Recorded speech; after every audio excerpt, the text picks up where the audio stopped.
rightfully so. You can get a lot of damage if it's in the wrong hands and so forth. So, but it is what it is. I mean, anybody that looks into it, they ought to know that it's not a cakewalk at all. And you can't fight it at all. No, you can't, because they have way deeper pockets and their attorneys are way bigger and more powerful.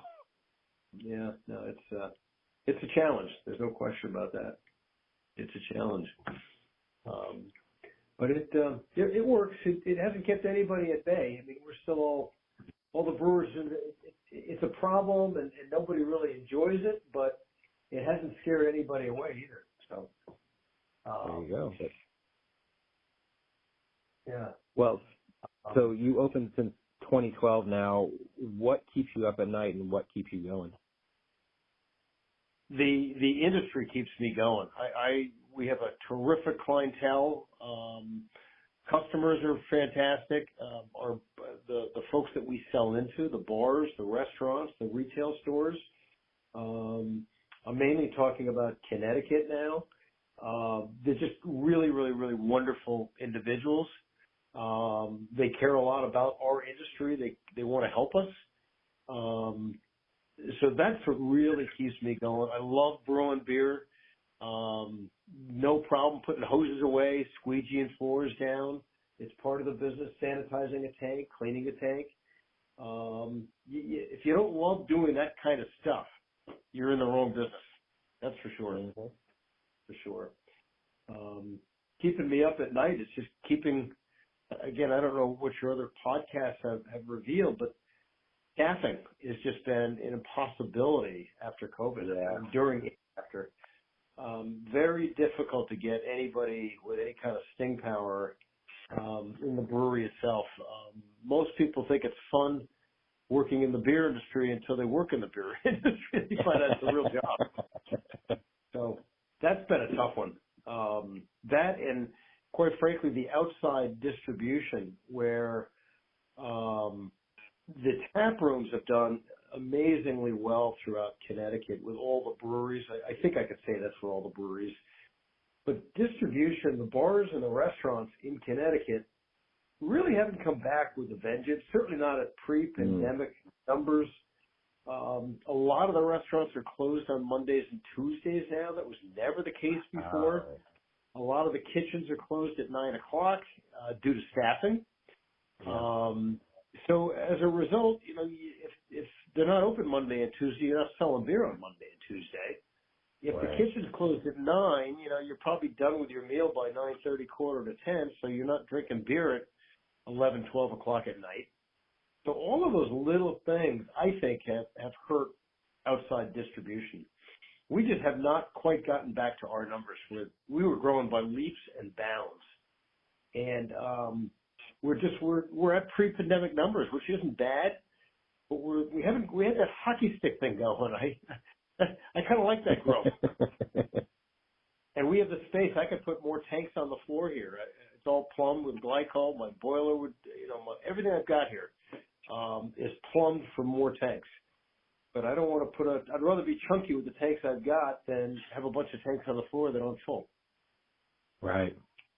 So that's been a challenge, and I'd be hard pressed to think that other breweries don't have those same concerns. Yeah, I mean, like we mentioned earlier, it's a lot of these bars and restaurants just, for one, some of them just aren't showing the love to the local breweries. But like you said, the staffing is such an issue. I know that it's going, it's not just the breweries, it's not just the restaurants or the bars. There's still so many other places that they're feeling that ripple effects of the pandemic where people just were, for the most part, getting paid to stay at home. And so a lot of them think that, I could just, do the minimal jobs, whether it be in Uber Eats or Uber itself or whatever it is, to kind of maintain and pay bills until they actually need money again, and then they'll just get back on the app and then, go back driving around and picking people up or picking food up. So it's a weird time, but it's also, I think we're going to see this swing back the other way too, in the fact that, who does doesn't want to have a job where you're out in a fun place, having fun with other people, and, let's say you do happen to work for a brewery, you get, maybe 1 or 2 free beers, after you're done working. So that way you can help people decide whenever you are working what they should and shouldn't be drinking, because a lot of times people go to breweries and, for the most part, they know, the Coors Lights, the Miller Lights, whatever it is. And so they need someone to help guide them on their journey. And that's what a beer tender should be doing, is helping guide somebody on their journey. Yeah. Yeah. No, we have our staff very, very, very, very well educated. We change our tap lines all the time, and they try, they're not taking pints, but they'll try samples of everything on there. Plus we have tasting notes. Our menu all has tasting notes.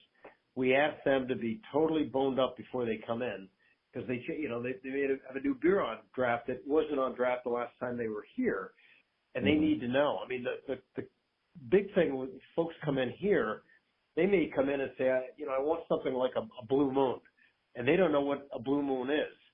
So our staff has to know what that is and what beer we would have that individual would enjoy because they like Blue Moon, as a for instance.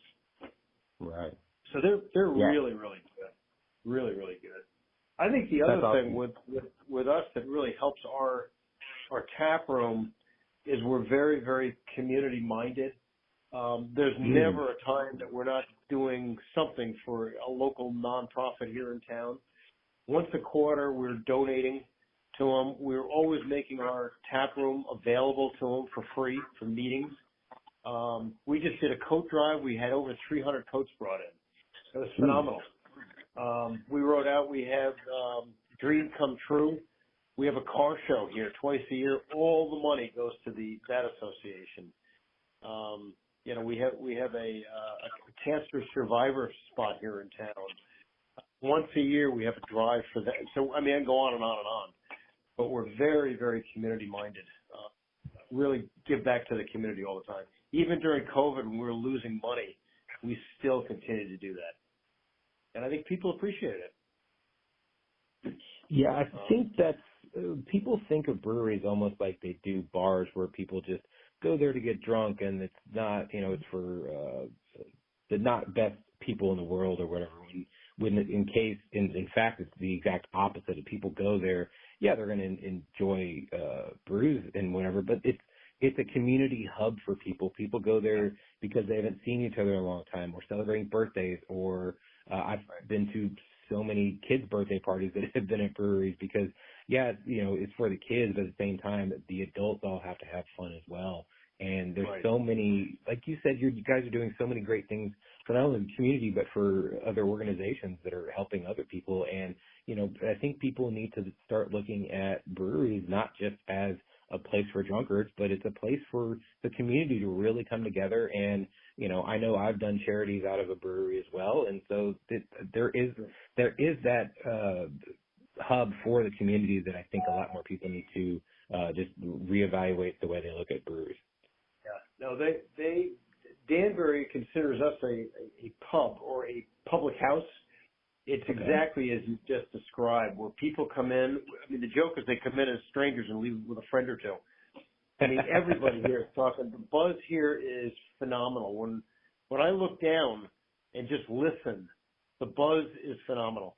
It's not a quiet place. Everybody's talking to each other. It's just the energy is absolutely fantastic.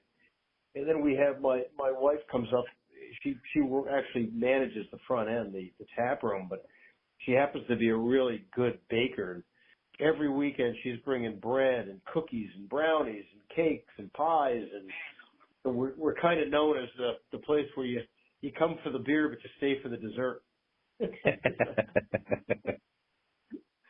But she's really created almost a branding that almost a family type thing where you come here for dessert, but it's fun.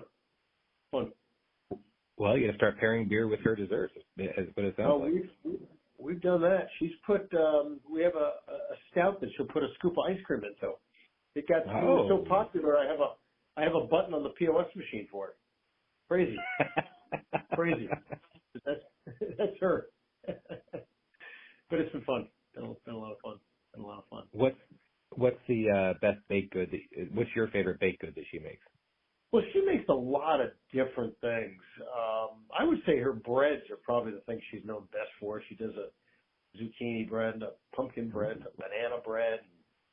Those are pretty stellar. Does a good job on a lot of different things, man. What are we talking about? Yeah. That's fun. And now this one might be a little hard for you. What are your top 3 favorite beers that you've ever made? That's a great question. I think probably the brown ale. It's near and dear to me because it was the first one I ever did and made commercial. Mm-hmm. So the 1587 brown, and it's a really great beer. Like I said, we won awards for it and that kind of thing. That's been a good one. And the other one that's kind of near and dear, and nothing great about it.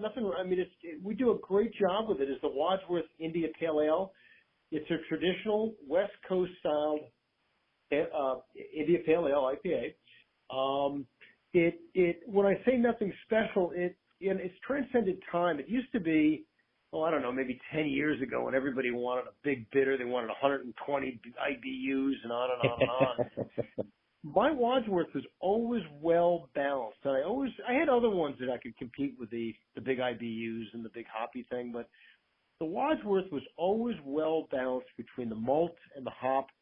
It had a citrusy, piney, floral, aromatic characteristic. It was 6.5%, and it did have a pretty good size IBU, but the perceived IBU, the bitterness on the palate was not robust. And it was just a good, well-built, well-designed India Pale Ale. And when I say the 10 draft lines change all the time, the Wadsworth is almost always on 10. Everybody loves it. It's a good, classic, West Coast styled India Pale Ale. So, nothing fancy about it, but it transcends time. Just been a great beer. And then I do kind of like the IPAs. The hazies, they're velvety on the palate, got a great aromatic characteristic, very citrusy in nature. Ours happen to be very well balanced, so you're not going to get a big grapefruit, bite into a grapefruit with any of our IPAs. But there's a bunch of New Englands that, I've really, really, really enjoyed. And the way I answer my favorite beer, it's kind of a joke, but sincere. It's like my kids. I may have a favorite child. I have 6 kids, but I would never admit to it. And I kind of feel that with the beers too. I don't, I'll put it this way. I would not brew a beer unless I liked it.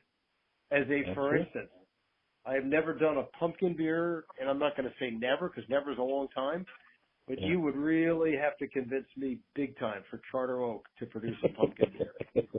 I don't like them. I don't like anything about it. It's an adjunct. It's a flavor that I don't care for. It's an aroma I don't care for. So for instance, don't like it, not going to brew it. Could I sell it if I brewed it? Absolutely. Do I get asked for it in October every year? Absolutely. Not going to brew it though. No. So I really, I brew what I like and what sells. I'm not going to brew something that no one's going to like. But sure. But I look at all that stuff. Look at the dynamics involved there. I love that you're staying firm on your no pumpkin beer. No pumpkin beer. Not here. Not here. So. Now, not trying to get you in any trouble, but let's say somebody were to come into Connecticut. Obviously, they want to come visit you.